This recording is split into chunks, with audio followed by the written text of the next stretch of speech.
Another beautiful day and another beautiful car. This is Hamza, and I got Tim here with his unique S14 Silvia.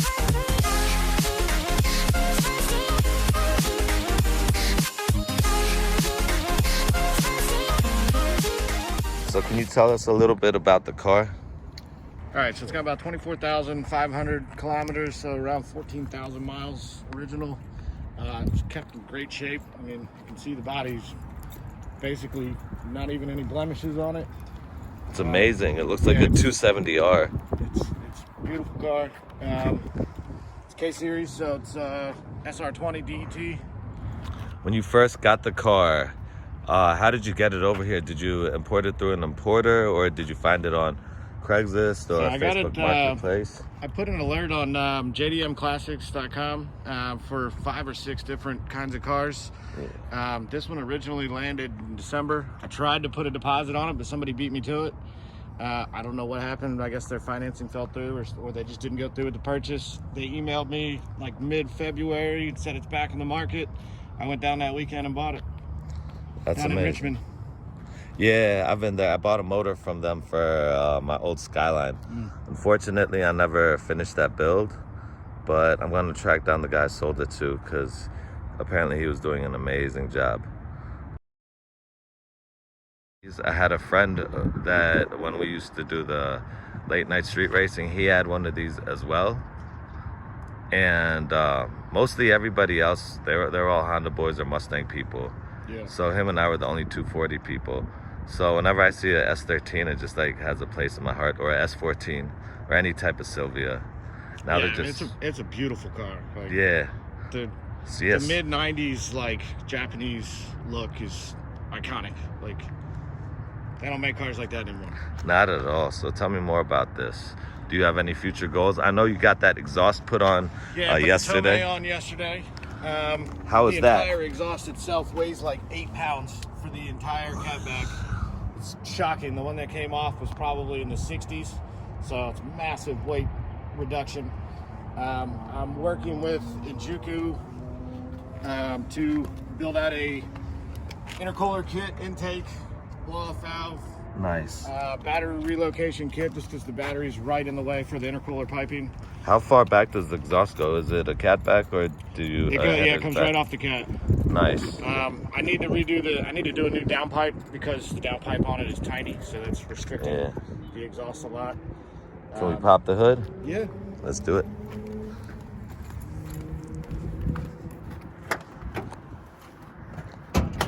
So, got the stock turbo manifold here.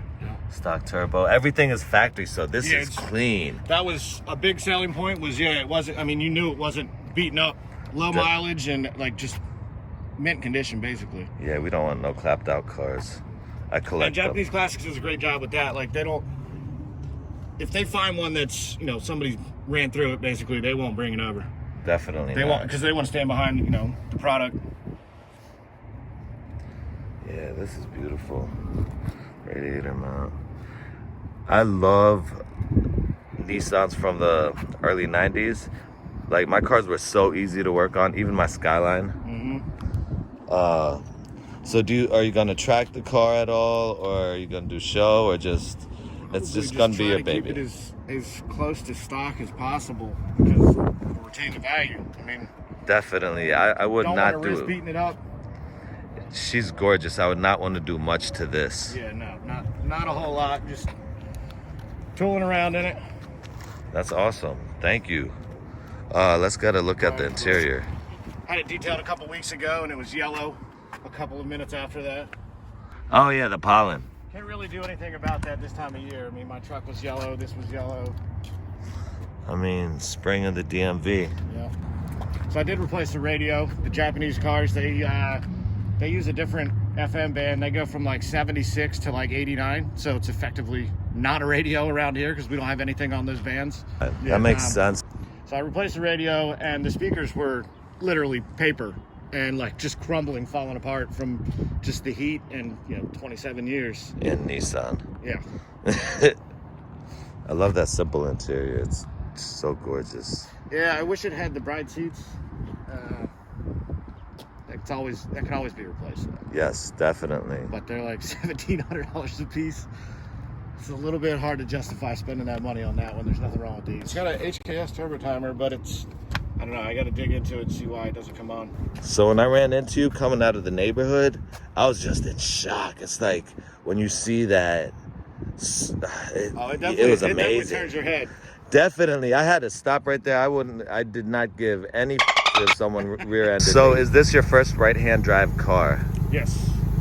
How do you like the fact that when you look in the rear view mirror, everything on the left side looks like it's right behind you? Yep. The wiper blades and the signal. The wiper blades and the signal, I still screw that up. And then like yesterday, I was going to get stuff to pull that bolt out. I took my truck to the store, and I was looking to turn right, and I was like swiping at like an arm that wasn't there on the steering wheel. That's hilarious. What about when you downshift? Have you misshifted to second a couple of times? I hit like the railing in between second and fourth a lot. That happens. It's not quite as tight as I'm used to with the Integra. The shifter was very tight. I'll probably put a short throw on there just to tighten it up a little bit. There's a little bit of slop in there. Also, you're shifting with the opposite hand. Yeah. Well, that I got used to real fast. It's the turn signal and the windshield wipers that I still screw up. That's probably at least once a week. How do you like taking exit ramps? I try to keep it off of the main roads where people drive like idiots, so I don't hit a whole lot of exit ramps. And the traffic around here is just annoying as shit. So. I'd say the best time to drive this is after 7 p.m. on the highway. Yeah. When everything gets a little bit more calm. Highway runs are the best. Whenever I'd have newbie motorcycle riders come out with me, I'd always take them on the highways over the back roads, because taking turns is hard when you're a beginner rider. Yeah. You're not as confident as you could be, or as you should be, and you're more prone to getting accidents. So with a lot of the new riders that I'd take out with me, we'd always go on the highways after traffic. Yeah. It's a lot more chill. I will say, driving it back from Richmond, it was raining that day, and the mist that comes off the road is like the same color as the car. So my buddy that drove me down there, he was following me on the way back. He was like, dude, he's like, when you punch it, you get like 2 car lengths ahead, and it just disappears into the mist. Like, you can't see it at all.